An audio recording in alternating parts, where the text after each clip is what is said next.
Oke, udah jadi host ya, Mas? Oke, thank you.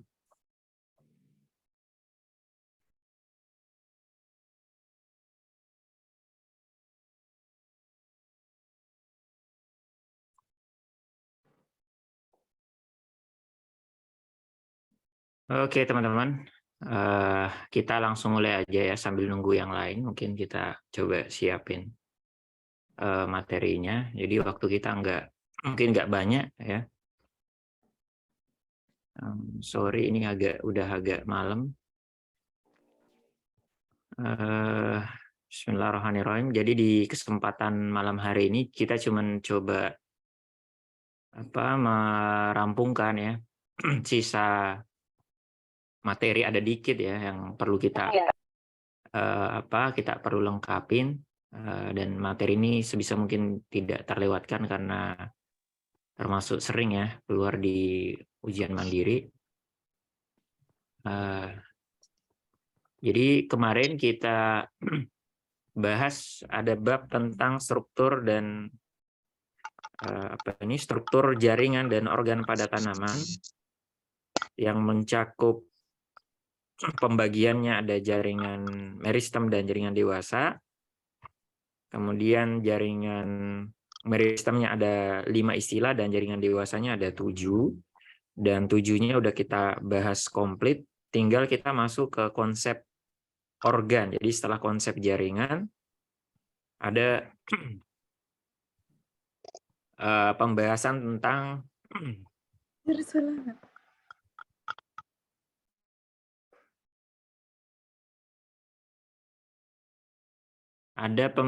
tentang konsep organ ya. Jadi ada 3 organ primer yaitu akar, kemudian ada batang, kemudian ada daun. Nah, kemarin kita udah bahas terutama daerah akar sama batang. Jadi kita sebenarnya tinggal menyelesaikan daun ternyata ya. Menyelesaikan konsep tentang daun. Jadi ringkas banget. Sebelumnya di sini kemarin kita nggak nyampe selesai bahas bagaimana itu pembentukan istilah pertumbuhan sekunder pada tanaman ya. Ada istilah ada istilah lingkaran tahunan gitu ya, terutama pada tanaman berkambium yang punya meristem sekunder berupa kambium vaskular dan kambium gabus. Penduduk itu sebagian besar itu akan masuk dalam usia produktif.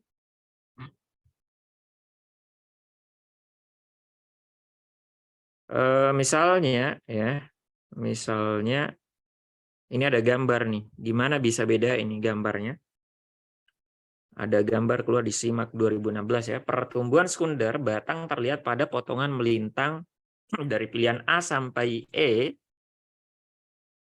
yang menunjukkan kalau dia sudah terjadi pelebaran batang gitu. Karena dia bilangnya pertumbuhan sekunder gitu.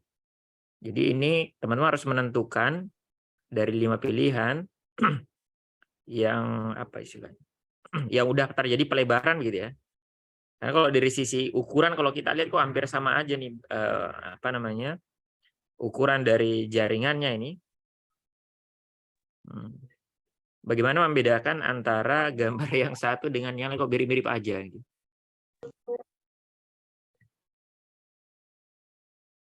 Ini udah saya copyin ya, contoh gambar anatomi dari 4 bagian dari tanaman, ada akar dan batang, monokotil dan dikotil. Gitu.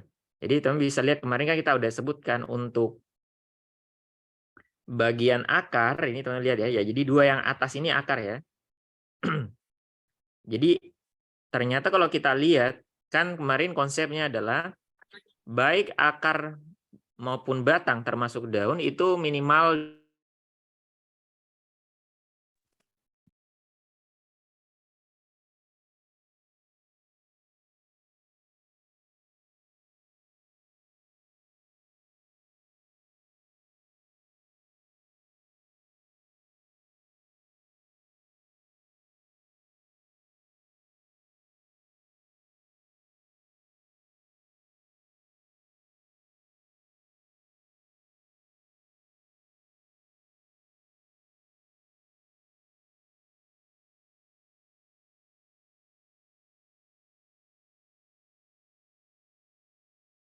Ngamen, ngamen.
Cek. Oke, sorry. Iya, internetnya kayaknya. Soalnya tempat saya lagi hujan. Dan saya cuma ngandelin sinyal HP ya. Nggak ada WiFi di sini. Coba saya share screen ulang.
Oke, coba kita lanjut. Sorry teman-teman ya, gangguannya.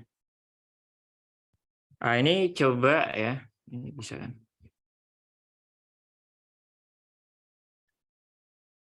Ini kemarin gambar anatomi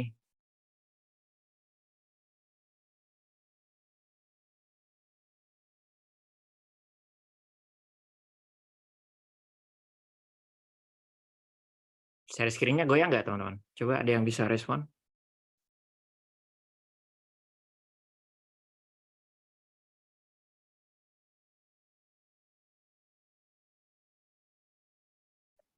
Kak. Nggak gerak ya? Oke, sebentar.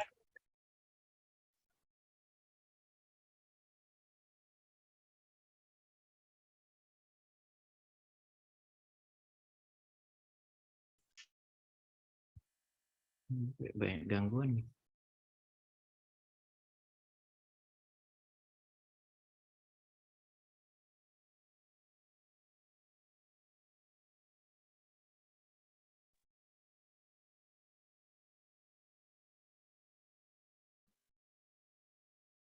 Keren.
Oke. Udah lancar nih ya. Nah, ini kemarin ya. Ini nunjukin anatomi akar pada monokotil dan dikotil. Sebelum kita udah sampaikan bahwasanya baik akar, batang maupun daun itu tersusun atas 3 region atau 3 daerah gitu. Ada daerah epidermis,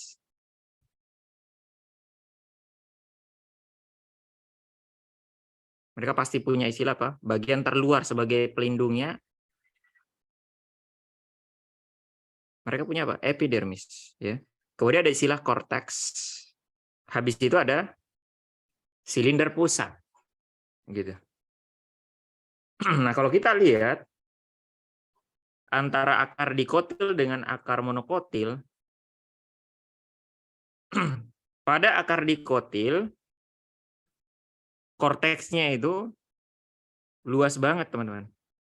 Korteksnya itu, daerah korteksnya itu jauh melebihi ukuran dari daerah silinder pusatnya. Beda dengan tanaman monokotil, pada akarnya kalau kita lihat, ukuran korteks dan ukuran stelnya, silinder pusatnya hampir seimbang gitu. Ya, jadi pada ringkasnya pada tanaman dikotil, silinder pusatnya kecil banget gitu kan. Nah, setelah di konsep silinder pusat, kemarin kan pembicaraannya adalah bagaimana berkas pengangkut disusun di sana. Gitu. Maka pada tanaman dikotil maupun monokotil kemarin kan istilahnya kalau pada akar itu pakai namanya tipe radial gitu. Tipe radial. Cuman bedanya apa? Kalau tipe radialnya akar dikotil, bagian apa namanya? Bagian silemnya itu disebut berbentuk bintang. Gitu. Jadi bintangnya juga bintang gini. Ini teman-teman. Ini silemnya mereka nih, gitu. Jadi di dalam sini ada tipe sel yang udah kita sebutkan kemarin, di silam ada 4 tipe sel kalau kalian ingat. Ada istilah trakea, kemudian ada istilah serabut sklerenkim, kemudian ada istilah parenkim silem. Jadi gambar yang kecil ini sebenarnya di dalamnya ada banyak sel-sel di situ. Nah, ini apa namanya? Struktur dari akar dikotil, ya. Kemudian di situ ya ada di luarnya ada phloem di sini, ya. Ada phloem, ada kambium juga di situ, ada sel-sel phloem dan ada sel kambiumnya. Nah, adapun akar akar monokotil, ya. Ini ada silinder pusat, ya. Kemudian di dalamnya ada berkas pengangkut berselang-seling silem phloem begitu kan kemarin. Kalau kita lihat nih sudah ditunjukkan nih silemnya. Ini silem, ya. Ini phloem. Jadi dia nggak persis juga di antaranya gitu. Ini phloem gitu ya. Jadi ringkasnya adalah mereka juga tipe selang-seling gitu. Nah, inilah akar monokotil dan akar dikotil. Bagaimana dengan batang ya? Bagaimana dengan batang? Nah, kalau pada batang, kalau kita lihat nih, batangnya dikotil dan monokotil, paling mudah dilihat gambarnya apa? Batang monokotil. Paling mudah dibedakan. Kenapa dia? Dia berkas pengangkutnya tersebar istilahnya. Dia berkas pengangkutnya eh, kolateral tertutup, ya, istilahnya kolateral tertutup sekaligus tersebar. Nah, teman-teman bisa lihat gambarnya sebelah kanan ini. Jadi ada apa? Ada epidermisnya, nih, ada epidermisnya. Kemudian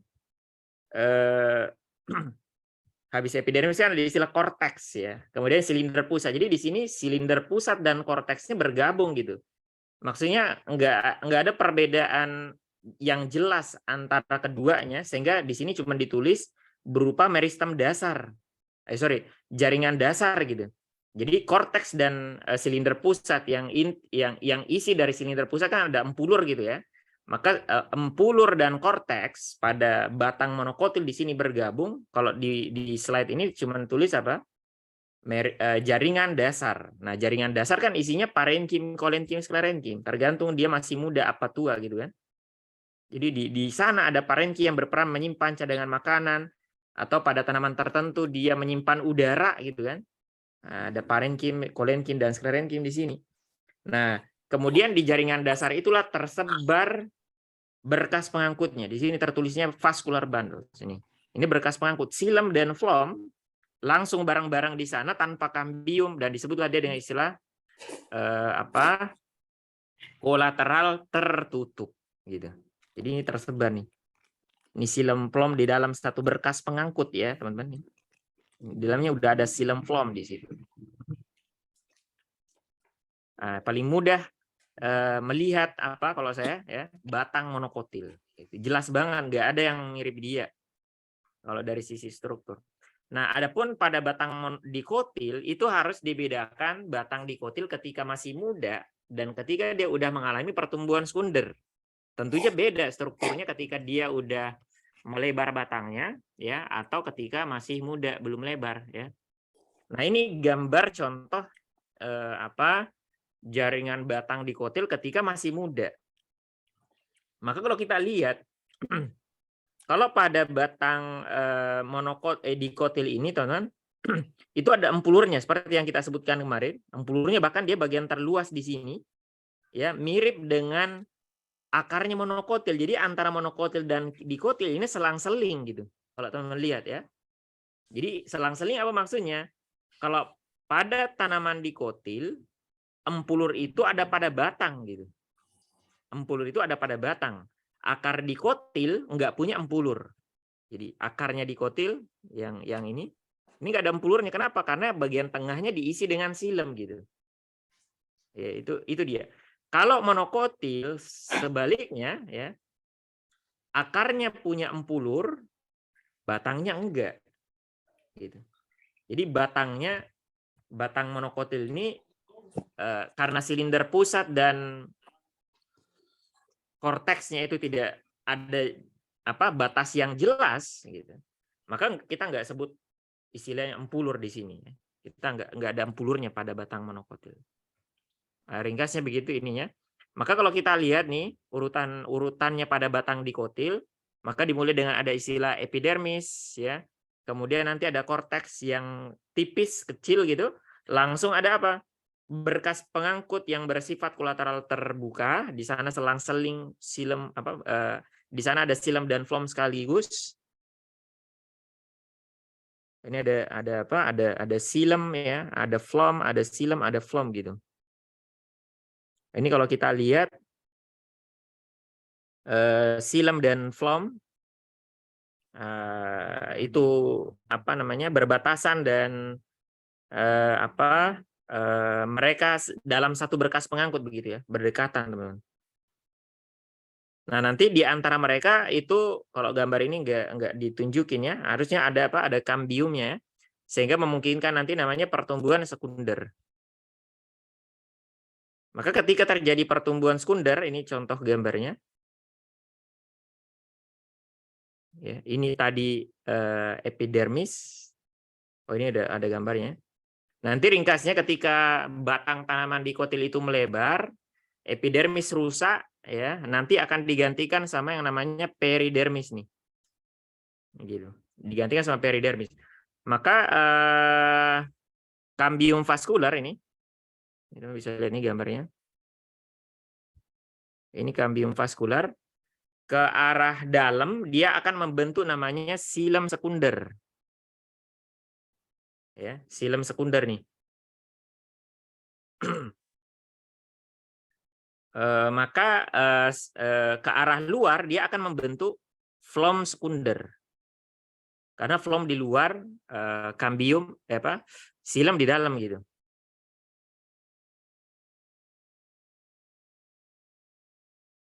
Nah, maka inilah yang disebut dengan istilah lingkaran tahunan. Jadi kalau kita lihat ini kurang lebih dia ada 1, 2, ya, kurang lebih ada 3 ya. Ada 3 lingkaran tahunannya. Yang dalam itu 1, 2, 3 ya. Yang dalam itu silem primer dengan empulur ya. Empulurnya nanti mungkin habis gitu karena dia tambah apa namanya ya, menekan di bagian dalam itu gitu. Jadi pertumbuhan sekunder pada batang tanaman dikotil itu enggak seimbang. Dalam artian nanti jumlah silem itu jauh lebih banyak dihasilkan dibanding flom gitu. Lebih banyak silemnya dibanding flomnya. Nah, sambil dia membentuk silem sekunder dan flom sekunder, nanti bagian korteks daripada batang tanaman dikotil ini akan membentuk namanya kambium gabus. Ini ada core kambium gitu. Nah, kambium gabus ini kemudian membentuk jaringan gabus ya, dan gabungan dari kambium gabus dengan jaringan gabus disebut dengan istilah peridermis. Nah, peridermis. Nah, kalau detail ada tadi gambar nih. Ini ya, strukturnya ini. Jadi urutannya teman-teman bisa membedakan bagian yang paling tipis ya dari batang tanaman dikotil yang udah melebar ini adalah bagian kambium vaskular. Ini jadi perantara antara apa? Ada istilah kayu dengan kulit kayu. Jadi pembatasnya adalah kambium vaskular ini, teman-teman. Jadi semua bagian yang ada di dalam kambium vaskular ini teman-teman sebut dengan istilah kayu. Bagian kayu gitu. Sementara semua yang berada di luar dari kambium vaskular itu disebut dengan istilah kulit kayu. Kulit kayu, bark ini ya. Jadi kayu lebih tebal dong dibanding kulitnya. Kulitnya cuma tipis gitu. Nah, kulit kayu, kalau kayu itu berupa apa? Silem sekunder, ya. Kemudian di sana ada silem primer, kemudian korteks yang mungkin bisa habis gitu. Yang kemudian kalau di buku ini dibagi jadi 2, ada namanya kayu gubal dan jantung kayu kalau enggak ini terjemahnya. Hardwood sama sapwood ini. Sementara kulit kayunya mencakup ada flom sekunder dengan flom primer ya. Ada 2 di situ. Kemudian ada kambium gabus dengan jaringan kambium yang disebut dengan istilah peridermis gitu. Maka gabungan peridermis dengan flom itu disebut dengan istilah kulit kayu. Nah, jadi ya yang jadi pembatasnya siapa paling mudah membedakan adalah kambium vaskular. Ya, kambium vaskular. Maka soal ini tadi ya kalau kita lihat ya ada pertanyaan kayaknya. Oh, dari tadi ada nanya empulur. Sorry. Empulur itu adalah bagian dari silinder pusat ya, bagian paling tengah dari silinder pusat. Dan dia itu empulur itu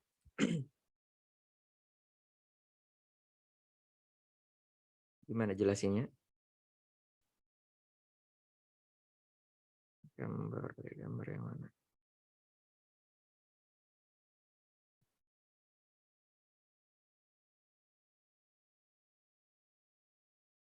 Nah, jadi kemarin kita udah sampaikan ya pada tanaman itu punya namanya meristem ujung atau meristem apikal gitu.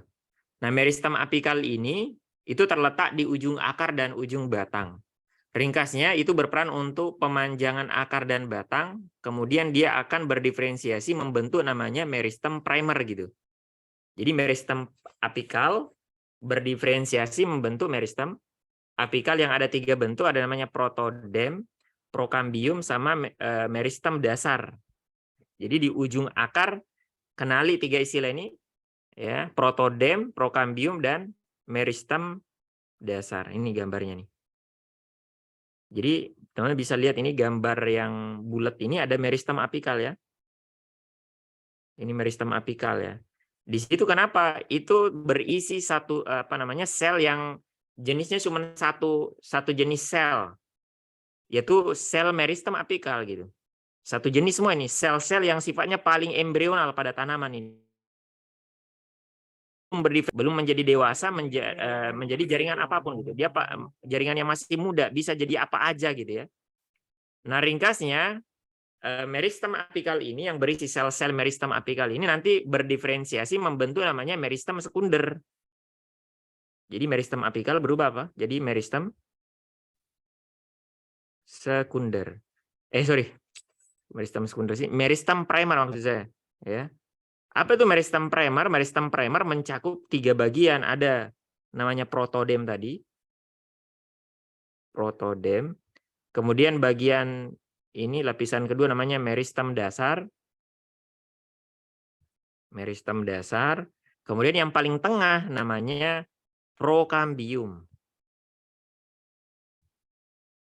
Jadi protodem, meristem dasar, dan prokambium ini adalah hasil diferensiasi dari meristem apikal gitu ya, baik di akar maupun pada batang, teman-teman. Nah, 3 ini, protodem, meristem dasar, dan prokambium ini cikal bakal atau asal muasal dari semua jaringan primer gitu atau jaringan dewasa pada tanaman. Jadi mereka itu semacam meristem apikal ini tahapan bayinya, ya, tahapan bayinya. Meristem primer itu tahapan remajanya begitu ya. Sehingga remaja nanti jadi dewasa begitu. Nah, protodem akan membentuk bagian terluar epidermis. Meristem dasar akan membentuk bagian 2 bagian, yaitu pertama adalah korteks. Korteks semampulur masalahnya ini, ya. Jadi 2. Jadi meristem dasar itu dia akan membentuk korteks yang berada di bagian setelah epidermis, dan dia juga bikin empulur yang ada di silinder pusat. Jadi empulur dan korteks itu berasal dari bapak yang sama atau berasal dari ibu yang sama. Itu asalnya dari meristem dasar. Kenapa disebut meristem dasar? Karena dia akan menjadi jaringan dasar yang ada 3 jenisnya. Apa itu? Ada Kak, mohon maaf. Kak, maaf. Itu nggak ada layarnya, nggak jalan, Kak. Oh, layarnya nggak jalan lagi. Astaga. Iya. Oke, sorry. 2102. Baru ini.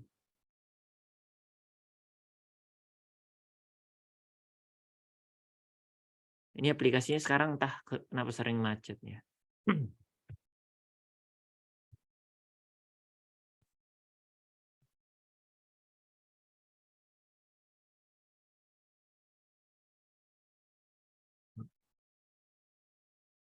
Oh.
Oke, gerak ya.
Udah ya.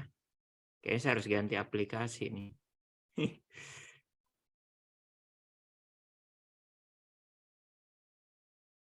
Oke. Nah, ini tadi sorry ya. Meristem apikal intinya nanti itu akan membentuk meristem primer, yang kemudian meristem primer itu ada 3 bagian tadi, ada protodem, ada meristem dasar.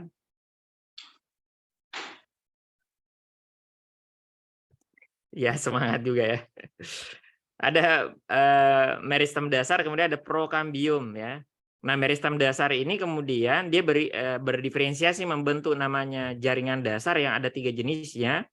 Ada namanya parenkim, jadi meristem jadi korteks dan empulur itu isinya parenkim, kolenkim, sama sklerenkim.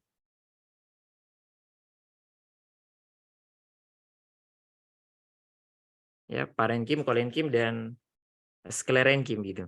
Nah, maka kalau ditanya empulur itu apa? Empulur itu adalah jenis jaringan dasar yang berada di silinder pusat begitu.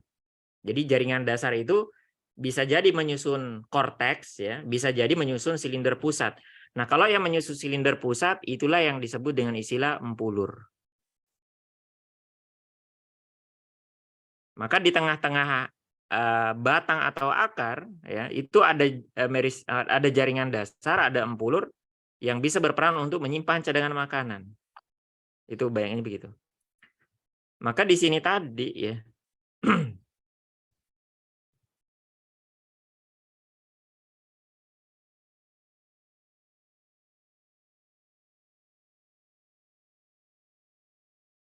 Kalau kita lihat gambarnya, ada yang kalian kenal gak kira-kira dari pilihan A sampai E?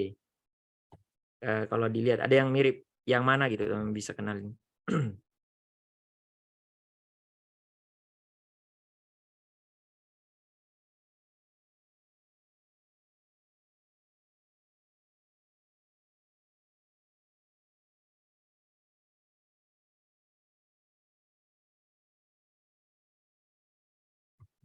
Yang C. Oh, jawabannya maksudnya yang kalian kenalin. Yang E kalian bisa nggak? Kira-kira ini apa nih yang E? Yang gambar E ini? Oh, enggak kan? Kalau dilihat ini, bisa kalian tahu ini gambar apa?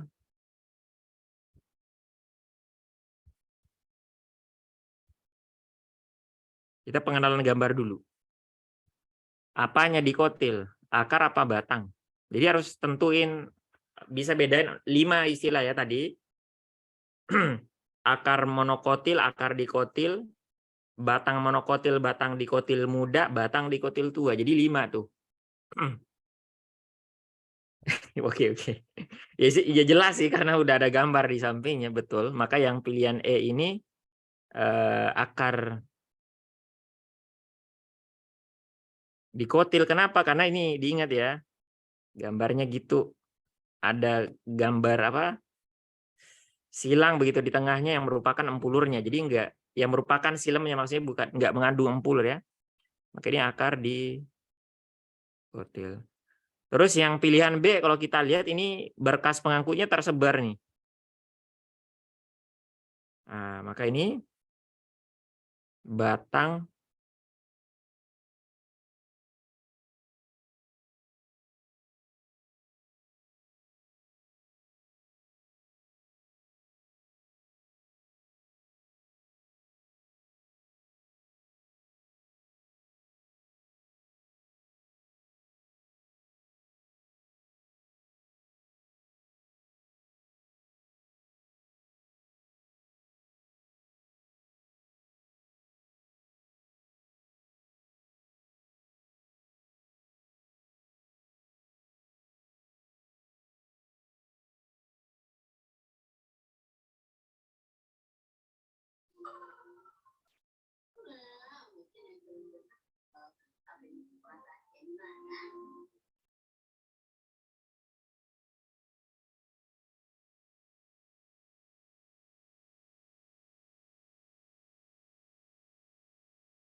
lalu suara saya kedengeran?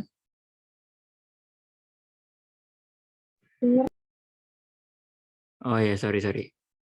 Sorry kita segera akhiri ya. Ini kayaknya kurang bersahabat hari ini ya. Coba saya pakai share screen ini aja.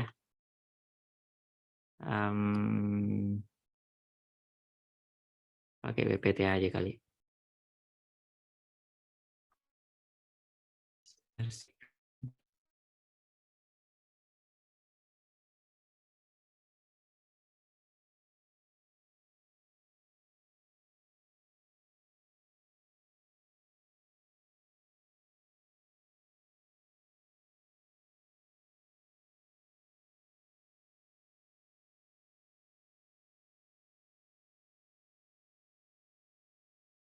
Oke, teman-teman. Jadi kita akhiri dengan konsep daun ya.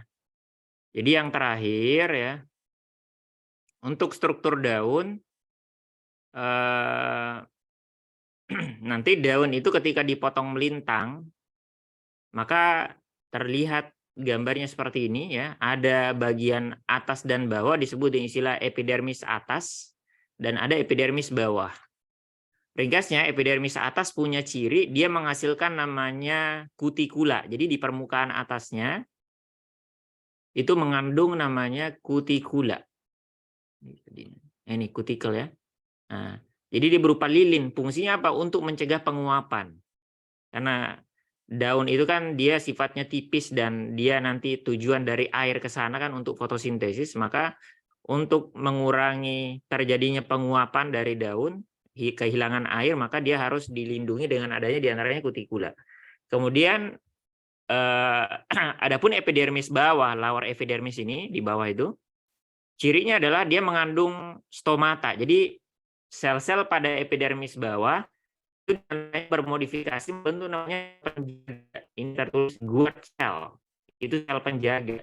Salah satu derivat epidermis penting yang berfungsi untuk membentuk lubang yang disebut istilah stomata yang memungkinkan pertukaran CO2 dan O2 sekaligus memungkinkan terjadinya namanya transpirasi atau penguapan gitu. Maka antara epidermis atas dan bawah, teman-teman bisa lihat itu ada namanya jaringan mesofil. Meso artinya tengah, fil artinya daun.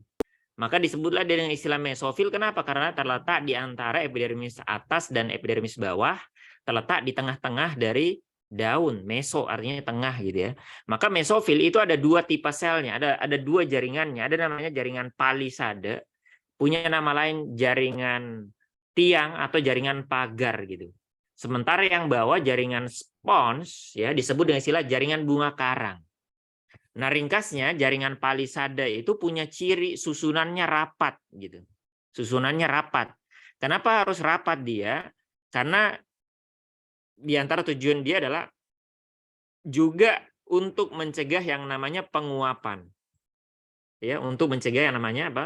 Penguapan.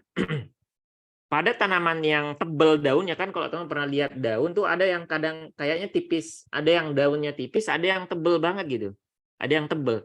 Kok bisa tebal? Ya, di antara alasan tebal dia karena palisadenya mungkin berlapis gitu. Kalau gambar yang kita lihat ini cuma satu lapis palisadenya, ini artinya tanaman yang daunnya tipis. Kalau daunnya tebal bisa jadi palisadenya 2 atau 3 lapis. Ya. Kemudian yang kedua ada namanya jaringan mesofil. Jaringan spons ya. Ciri dari jaringan spons itu susunan dari selnya itu longgar. Longgar dia.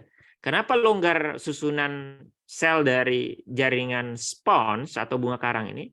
Karena kan dia tempat masuk atau dia berhadapan langsung dengan somata, tempat masuknya CO2. Maka kalau dia rapat, bagaimana bisa CO2 itu bisa ditampung gitu.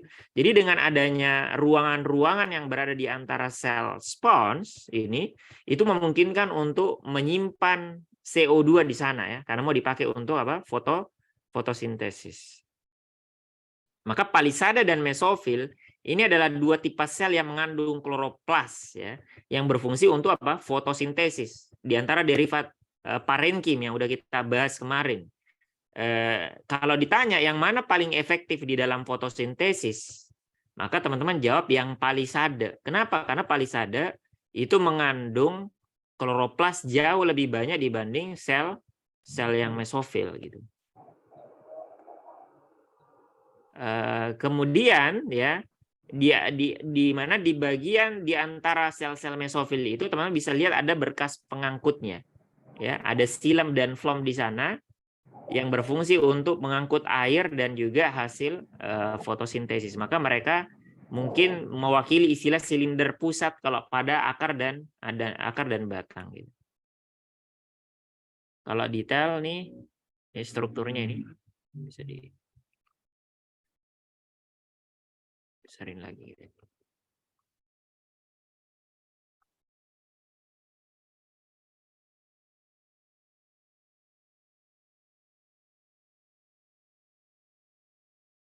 Ini ya. Jadi ada apa kalau teman lihatnya agak ada gambarnya.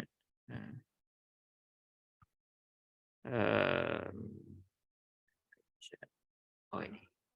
Ya, tadi ada apa? Epidermis atas ya. Kemudian ada epidermis bawah. Di antaranya ada mesofil tadi, palisada, sama spons. Mereka adalah derivat parenkim nih teman-teman. Ya. Kemudian di tengah-tengahnya ada xilem dan flom yang merupakan apa? Berkas pengangkutnya. Terakhir ditambah di sini sebagai jaringan penguat, teman-teman bisa lihat di antara palisada yang satu dengan yang lain. Ini warna pink ya. Ini ada jaringan kolenkim sebagai penguatnya. Ada apa? Jaringan kolenkim. Nah, coba kita lihat contoh soalnya lah ya, yang pernah keluar kayak gimana nih. Bagian daun berikut yang paling dalam akan fotosintesis. Ada yang kalimatnya tadi dari 5 pilihan, kalimatnya yang paling aktif, artinya paling banyak, paling tinggi dia melakukan proses fotosintesis. Gitu.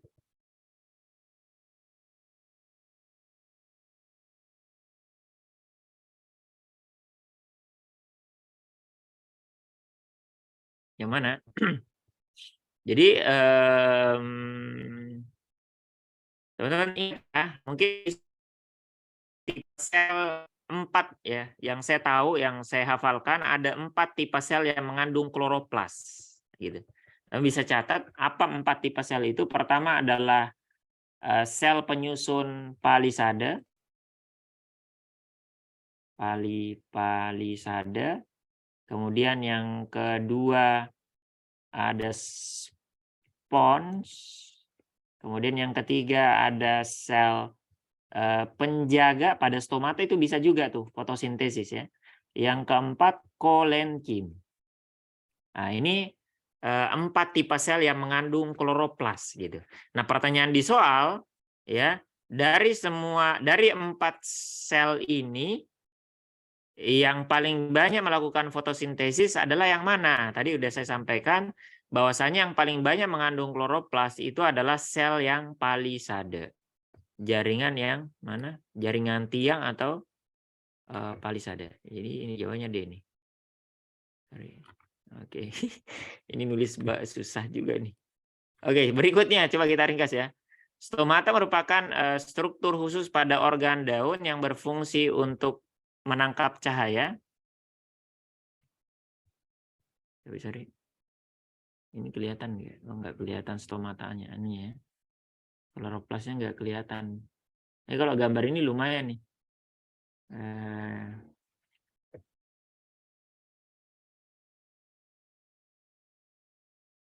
Sepertinya kalau gambar ini teman-teman bisa lihat ya, setiap gambar itu ada warna apa ini?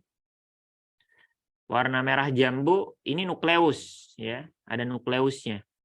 Nah, tapi kloroplas yang warna hijau itu hanya ada pada sel palisada, teman-teman bisa lihat nih. Pertama palisada ada setiap selnya 1, 2, 3, 4, 5, 6 kloroplasnya nih. Ya, ini 1, 2, 3, 4, 5, 6, 7. Jadi kurang lebih palisada ini punya banyak kloroplas gitu. Beda dengan yang mesofil, dia punya kloroplas juga nomor 2 nih. Ya.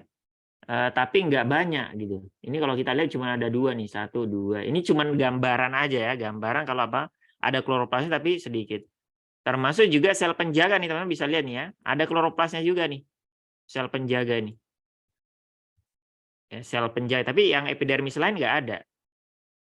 Di sel penjaga itu diberikan kemampuan fotosintesis, itu tujuannya juga untuk mendeteksi banyak tidaknya CO2 dan glukosa yang dihasilkan dari proses fotosintesis, sehingga kalau jumlah glukosanya rendah ya, atau CO2-nya juga rendah, maka nanti dia harus membuka stomata. Itu jadi sinyal buat dia untuk membuka stomata agar CO2 bisa masuk dan bisa akhirnya tanaman itu harus melakukan namanya fotosintesis.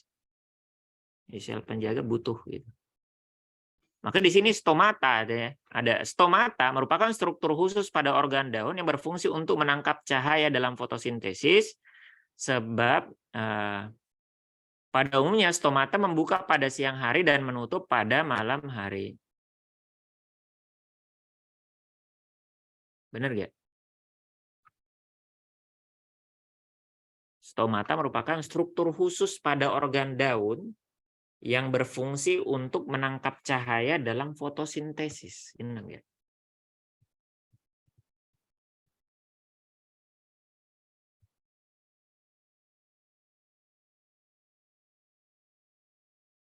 Oh, sorry saya nggak lihat responnya.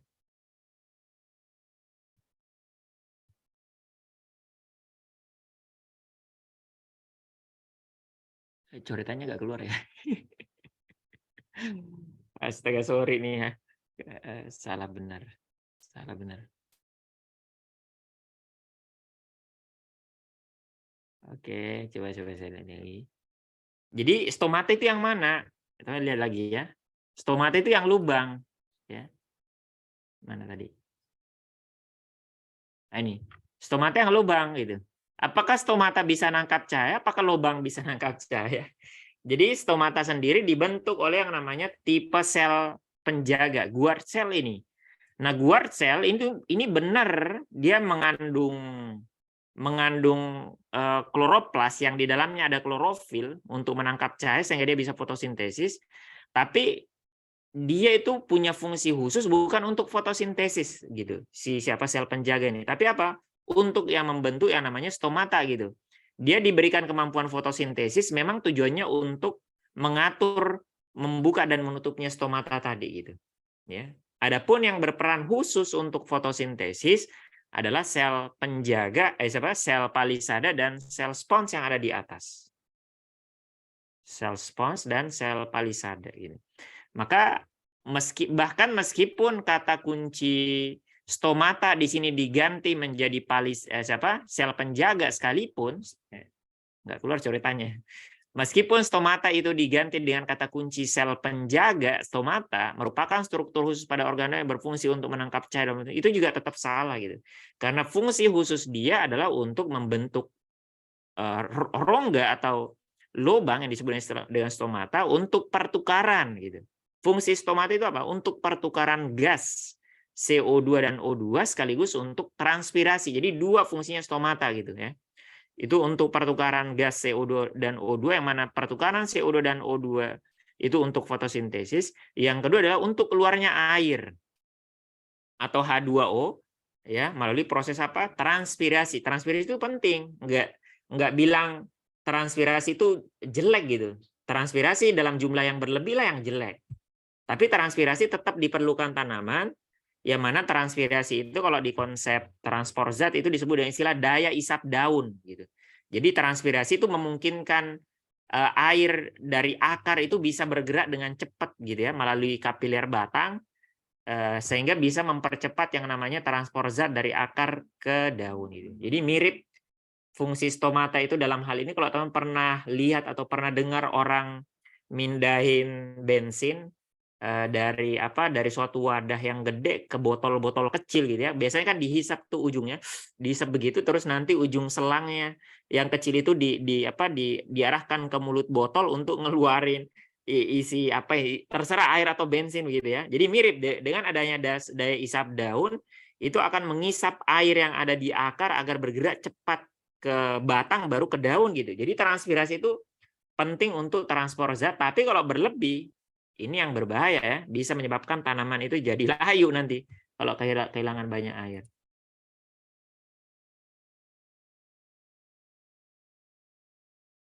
Oke, maka yang atasnya salah ya. Ini kayaknya nggak keluar coretannya. Yang atasnya salah, yang bawahnya benar. Kenapa? Yang bawah itu dibahas di konsep metabolisme, dibahas di konsep fotosintesis, bahwasanya umumnya tanaman itu ya stomatanya membuka di siang hari dan menutup pada malam hari, kecuali satu tanaman. Ada yang ingat? Satu kelompok tanaman yang malah malam hari dia terbuka gitu, siang hari ketutup. Jadi ini yang membedakan dia dengan semua kelompok tanaman lain gitu. Disebut dengan istilah tanaman betul. Ada yang benar ya? Namanya tanaman cam. Kalau tanaman C4 dia masih di siang hari itu, di siang hari. Cuman dia cara adaptasinya beda. Nanti teman bisa cek di konsep metabolisme ya, yang bisa menutup yang membuka stomatanya pada malam hari hanya tanaman cam. Contohnya kaktus ya. Oke, yang atas salah, yang bawah benar itu jawabannya delta. Oke, terakhir teman-teman ya. Semangat dikit, semangat dikit. Jaringan palisada dan jaringan bunga karang yang membentuk mesofil mengandung kloroplas. Sebab mesofil yang terletak di antara epidermis atas dan bawah merupakan bagian daun yang berfungsi untuk menyimpan zat tepung gitu. Jaringan palisada dan jaringan bunga karang membentuk mesofil mengandung kloroplas. Bener banget ya, tadi udah dibahas. Dua-duanya mengandung kloroplas dan berperan dalam fotosintesis, oke? Yang bawahnya gimana?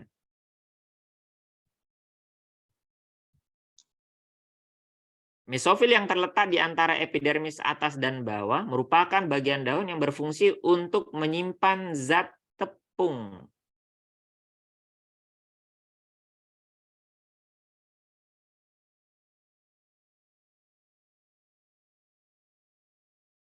Bisa nggak, teman? Menyimpan zat tepung. Pernah percobaan daun, dulu mungkin teman-teman entah di SMP atau SMA itu ada eksperimen menggunakan daun tanaman mangga, kalau biasanya saya ingat ya, mangga dibungkus aluminium foil di tengahnya, kemudian nanti setelah berapa hari gitu ya, diuji, dikasih uji makanan, itu ada istilah lugol atau Fehling A, Fehling B, yang ada istilah biuret dan seterusnya. Itu nanti bagian yang yang tertutup itu nanti dia jadi pucat gitu ya. Karena nggak ada amilumnya gitu ya. Karena nggak melakukan fotosintesis sehingga tidak bisa menyimpan amilum gitu. Adapun sisi daun yang lain dia nampak jadi biru tua atau gelap, itu mengandung amilum, artinya dia bisa menyimpan, menghasilkan cadangan makanan berupa amilum. Ringkasnya, daun itu fungsi utamanya adalah untuk fotosintesis. Fotosintesis. Nah, hasil fotosintesis itu nanti berupa glukosa dirubah dulu jadi sukrosa. Nah, ada istilah sukrosa. Sukrosa itu kalau glukosa itu monosakarida, sukrosa itu jadi ada urutannya itu, teman-teman. Kan hasil fotosintesis glukosa ya. Nah, habis glukosa nanti jadi sukrosa. Sukrosa itu nama lain dari gula transport atau gula pasir, gula tebu ya, gula tebu atau gula pasir nama lainnya. Dan dia golongan disakarida, nanti dirubah jadi amilum di vakuola sebagai cadangan makan. Jadi urutannya begitu ya. Glukosa, saya nggak nulis. Glukosa monosakarida ya, nanti digabung jadi sukrosa. Sukrosa itu gabungan glukosa jadi plus 1 fruktosa gitu ya. Jadi nanti ada glukosa yang dikonversi jadi fruktosa, kemudian 1 glukosa plus 1 fruktosa membentuk 1 sukrosa. Oh, itu. Oh iya Kak.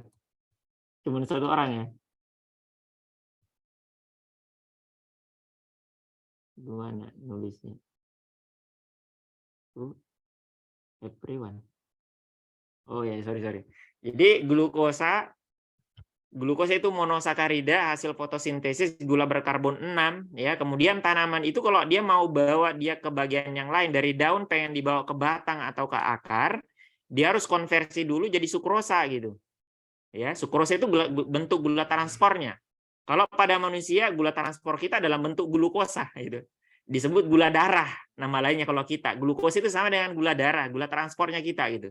Kalau pada tanaman harus dalam bentuk namanya sukrosa gitu. Maka banyak ditemukan pada batang-batang tanaman di bagian phloem. Jadi phloem itu isinya apa? Sukrosa. Gitu. Gulanya dalam bentuk sukrosa, gula transport, gula tebu atau gula pasir ya. Maka nanti dibawalah dia kemana? Bayangin dia ke sel-sel batang dan ke sel-sel akar. Kemana? Dia akan ke korteks atau ke empulur, intinya ke parenkim. Bayangin di dalam sel-sel parenkim, di dalam sana ada epidermis, ada membran sel maksudnya, ada membran sel, ada sitoplasma, ada organel-organel. Dia mau kemana? Ke vakuola ternyata. Ketika tiba di vakuola, sukrosa dirubah lebih jauh membentuk namanya cadangan makanan berupa amilum. Dia polisakarida. Jadi urutannya monosakarida jadi disakarida jadi polisakarida gitu. Ya. Bagaimana dengan daun? Apakah daun juga bisa menyimpan cadangan makanan gitu? Ya, tadi kan udah ada disebutkan ya. Bagian daun yang bisa menyimpan cadangan makanan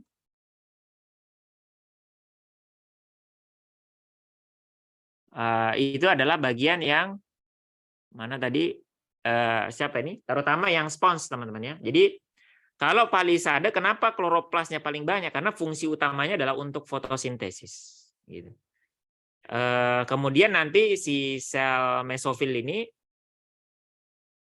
dia kloroplasnya lebih sedikit ya. Karena dia diberikan kelebihan, dia juga bisa melakukan penyimpanan cadangan makanan berupa amilum.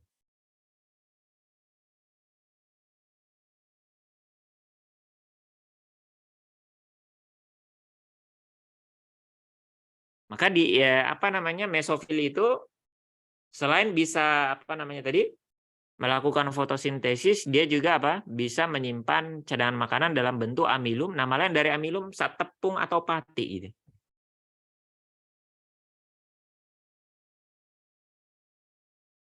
Maka teman-teman bisa lihat gambarnya tadi itu ada vakuolanya tuh ya. Ada vakuolanya bisa menyimpan cadangan makanan.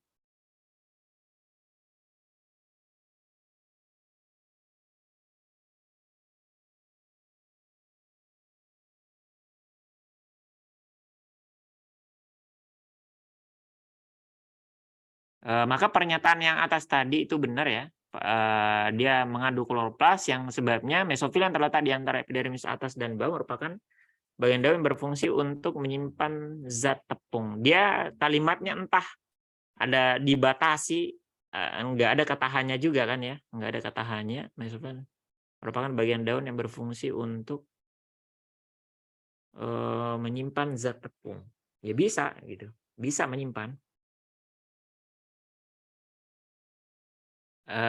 Maka antara kloroplas dengan zat tepung itu tidak berkaitan gitu ya. Kloroplas fungsinya untuk membentuk glukosa ya. Dan glukosa nggak harus jadi zat tepung, kan bisa dirubah jadi yang lain gitu ya. Maka untuk soal yang bawah itu teman bisa jawab benar-benar tapi nggak berhubungan atau B gitu. Ini udah kan? Ada pertanyaan sampai sini? Ya, begitu. B ya. Jawabannya B. Ya, silakan kalau ada yang pengen ditanyakan apa di komentarin ya. Zat tepung itu tadi, zat tepung itu amilum nama lainnya atau pati, dia polisakarida ya, simpanan cadangan makanan pada tanaman itu berupa zat tepung atau amilum. Kalau pada manusia disebut glikogen.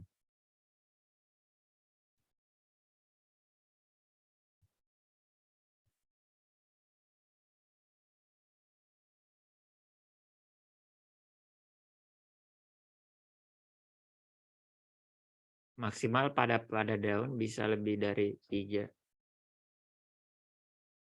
Saya nggak pernah, belum baca ada buku yang menuliskan maksimalnya berapa gitu.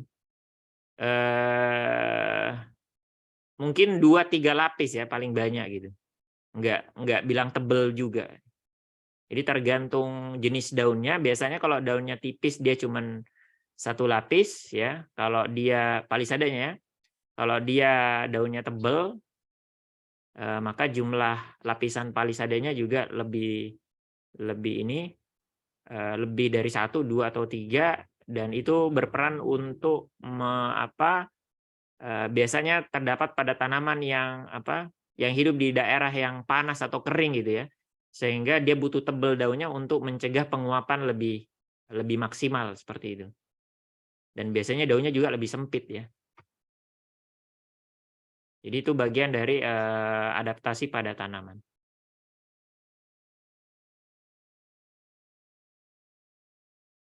Ya, di antaranya kaktus.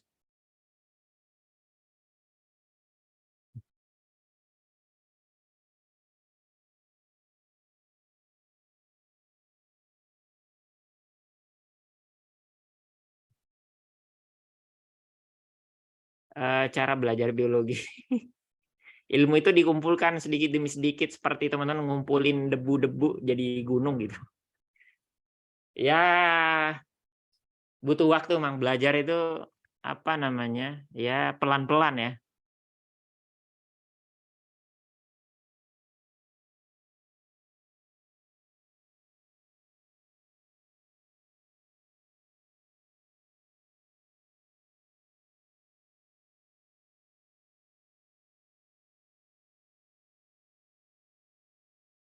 Oke, kalau nggak ada pertanyaan ya, insya Allah kita lanjutkan di pertemuan berikutnya, entah saya belum tahu jadwalnya besok atau kapan ya. Mudah-mudahan dimudahkan proses teman-teman semuanya sampai akhir, dimudahkan perjuangannya semuanya ya, dan insya Allah bisa luluslah di tahun ini ya, entah di SNBT atau mungkin di ujian mandirinya, dan bisa kuliah di jurusan seperti yang teman-teman mimpikan semuanya. Amin, kita tutup. Selamat malam dan assalamualaikum warahmatullahi wabarakatuh.